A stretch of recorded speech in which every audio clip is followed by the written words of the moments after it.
natin. Ayan, so eto guys, these are new, opportunities. Mas nagiging palaban kayo ngayon guys 'no, sa mga opportunities. Kasi yung iba sa inyo, nagdanas kayo ng mga pagsubok, mga problema, challenge sa buhay and ayaw niyo nang ma-experience yung mga gano'ng klaseng, problema guys. Kaya ngayon parang mas nagiging palaban kayo, pero may mga plano. Mas wais na kayo ngayon guys 'no. Kasi may mga bagong opportunities na dumadating sa inyo mga kapiksi and itong mga opportunities na 'to guys, parang pinagpaplanuhan niyo every step na gagawin niyo para sumakses at magtagumpay kayo dito sa mga opportunities na 'to. And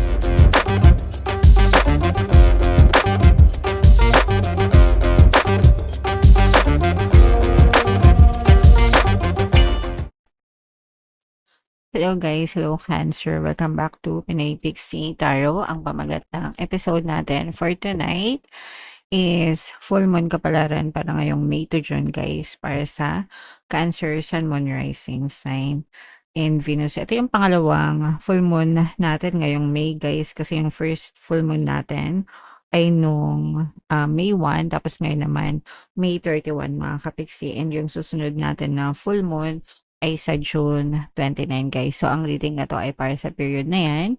And ang pamagat ng ating full moon ay strawberry moon mga kapiksi.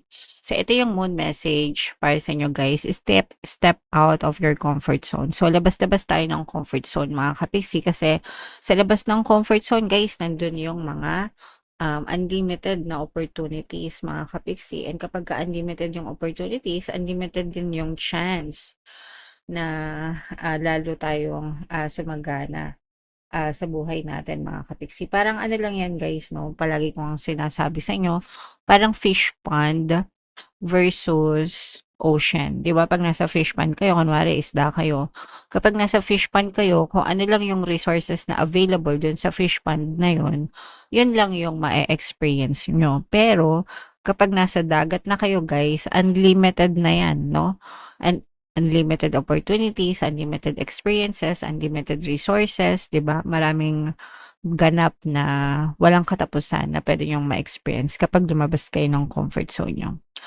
Okay lang naman guys na nasa loob kayo ng comfort zone kasi komportable kayo dun kaya nga siya tinawag na comfort zone. Pero kapagka nag-a-aspire kayo na mas lalo, 'di ba? Mas lalong sumagana, mas lalong i-bless, mas lalong marami pang marating sa buhay, sa labas ng comfort zone 'yan, mga kapiksi. So, huwag kayong matakot na lumabas ng, comfort zone niyo, guys, okay?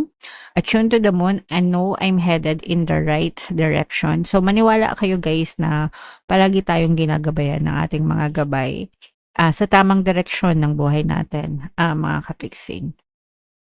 You're headed for something which feels like destiny. So, parang feeling mo dinadala ka sa, tadhana mo, sa destiny mo, mga kapiksi 'no. So, gano'n yung mangyayari kapag nagtiwala kayo, kay Divine Universe, guys.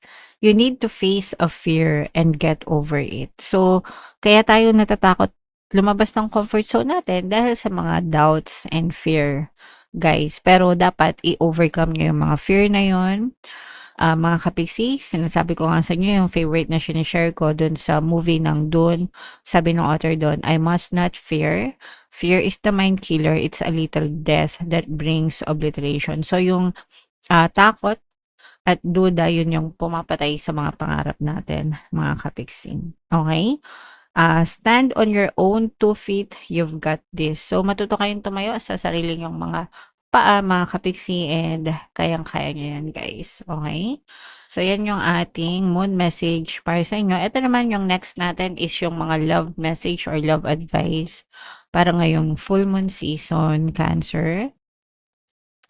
So, yung first message, kung ano lang yung maka-resonate sa inyo. Huwag masyadong selfish, bigyan mo siya ng space. So, sa pag-ibig guys, huwag tayo masyadong maging selfish. Mga kapiksi, kailangan huwag natin i-contain sila na parang sa atin lang iikot yung mundo nila. Huwag gano'n mga kapiksi, no? Bigyan niyo sila ng space para mag-grow. And kayo din, mga kapiksi, kailangan you have your own space din para mag-grow din kayo sa buhay, guys. Okay? Alright, so yun yung Another message. Ito naman, kung ayaw, wag ipilit. It's their loss, not yours. So, wag niyo silang ipilit. Kung ayaw nila, edi wag. Hindi naman kayo yung nawalan kapag hindi nila kayo pinili. Sila yung nawalan kasi kayo yung nagmamahal sa kanila. If they did not choose you or if they do not choose you, ibig sabihin, hindi ka nila mahal. So, walang mawawala sa'yo kasi hindi ka naman nila mahal, di ba? Pero, kung kayo, mahal niyo sila, pero hindi ka nila pinili, ibig sabihin nawalan sila ng taong nagmamahal sa kanila ng sincere, guys. So, it's not your loss, it's never your loss. It's theirs, mga kapiksi. So, wag niyong ibaba yung sarili niyo, magbeg, magmakaawa, 'di ba? Para lang piliin kayo. You choose yourself, guys, no? You choose yourself, you put yourself on the pedestal. Kung ayaw, wag ipilit, guys, because there are a lot of fishes in the ocean. Makikita at makikita mo rin yung tamang tao na para sa'yo. Don't ever, ever, ever beg for love, mga kapiksi. Okay? Alright.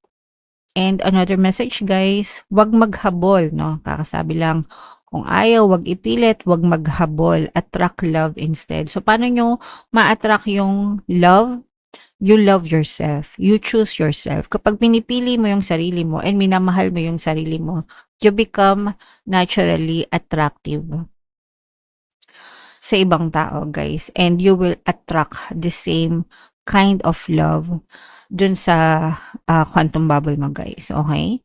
So, kasi ano kapag kamahal nyo yung sarili nyo and you choose yourself, para kang tawag dito, magsha-shine on your own, guys. Kasi lumalakas yung love energy mo. And doon mo na ma-attract yung mga tamang tao na magmamahal sa inyo. So, don't chase love. Huwag kayong maghabol, guys. Okay? Ever. Alright. So, comment down below if naka-resonate kayo. Ito naman, guys, ito yung deck na gagamitin natin. So, shuffle natin to. Hanapin natin yung energy ng Cancer at saka yung energy ng Moon. Habang sinashuffle ko to, guys, panoorin nyo muna yung video natin regarding sa ating paano mag-manifest ng abundance video cards. Kapiksi, sawa ka na ba sa mga struggles at hirap sa buhay mo? Masipag ka ba at masikap sa buhay ngunit hindi ka pa rin umaasenso? Ilang beses ka na bang nag-attempt magnegosyo at mag-invest pero palagi ka pa rin nalulugi? Sa pagkakataon na ito ay maaaring may subconscious beliefs ka na nagiging balakid sa iyong pag-unlad at pagyaman. Introducing, paano mag-manifest ng abundance video course. Dito ay matututunan mong ma-overcome ang mga balakid mo para tuluyan ka ng umunlad, umasenso, sumagana, maging matagumpay, successful at maswerte sa iyong kabuhayan, pera, trabaho, negosyo sa lapi at kaperahan ng bonggang-bongga. Dali, mag-send na ng email sa pinoypixie@gmail.com at simulan na ang iyong pagyaman ngayon. Alright, so sa lahat ng gusto mag-avail ng course, guys, meron tayong paano mag-manifest ng abundance video course, paano mawala ang third party, at magkaroon ng harmonious na relationship, paano pabalikin si ex or vice breakup. Sa mga interesado, guys, mag-send lang kayo ng email sa pinoypixie@gmail.com. And sa mga naghahanap ng pampaswerte, guys, meron tayong money shaker jar. Ito yun, guys, no, super liit na bote, pero super effective, super powerful, inaalog yan, guys, at saka ito. So ito yung ating WhatsApp number, chat nyo lang ako sa mga gusto mag-avail. Chat lang, guys, sa WhatsApp. Huwag kayong mag-text, tumawag dun sa number na yan kasi hindi ko chine-check yung SIM niyan, mga kapiksi. So, sa WhatsApp lang tayo, guys. Cancer, kayo ay na-represent ng King of Cups. Ito yung ating moon energy. Mayroon din dito presence ng another water sign, Cancer, Pisces, Scorpio. For some of you, maaaring may ganyang element kayo sa inyong natal chart or you may be dealing with other water signs. So, ang nakikita natin dito, guys, pagdating sa negative, eto, guys, no, may mga lungkot, may mga, parang may mga nawala sa inyo, guys. This may be tao, may mawawalang tao, bagay, sitwasyon na until now, or nawala na sa buhay nyo. Pero until now, parang pinagsisisihan nyo pa, or parang hindi pa kayo makamove on. You're still trapped, no? Na-trap pa kayo dun sa negative emotions na dala nung sitwasyon na yon na nawala sa buhay nyo. So, okay lang yan. Tsaka yung iba, parang feeling ko nag-grieve. So, pag sinabi nag-grieve, nagluluksa, mga kapiksi. And again, no, kapag nagluluksa, may nawawala. So, it's either tao, bagay, sitwasyon yung nawala sa atin. Pwede din mga pets, guys, kung meron kayong mga alagang pet. Tapos recently nawala sila sa inyo. So your heart is still grieving mga kapiksi.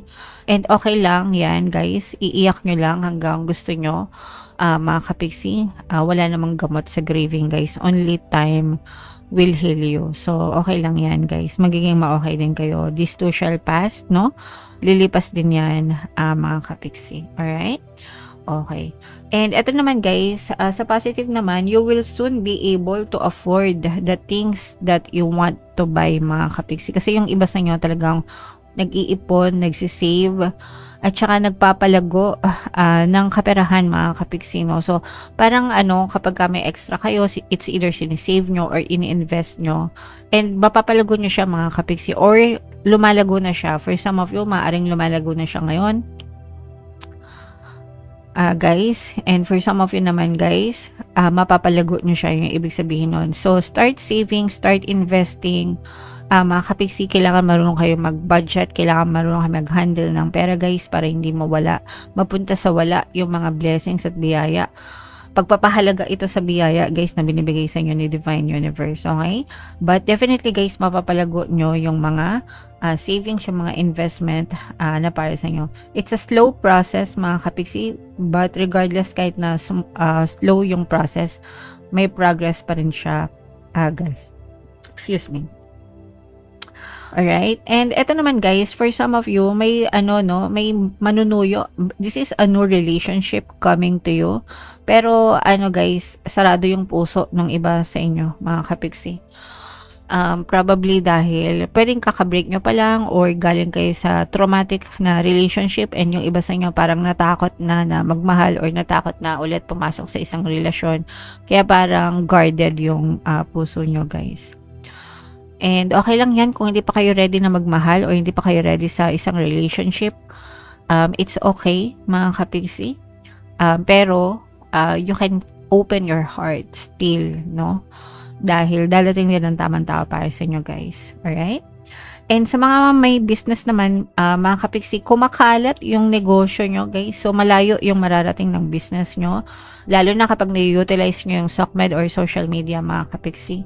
Malaki yung chance na kumalat talaga. Kumalat in a nice way, no? Ibig sabihin ng kumakalat, lumalaganap, gumagawa ng ingay yung negosyo nyo. Siyempre, kapag mas maingay, mas malaki yung potential na mas maraming customer, mas maraming kita, mga kapiksi. Okay?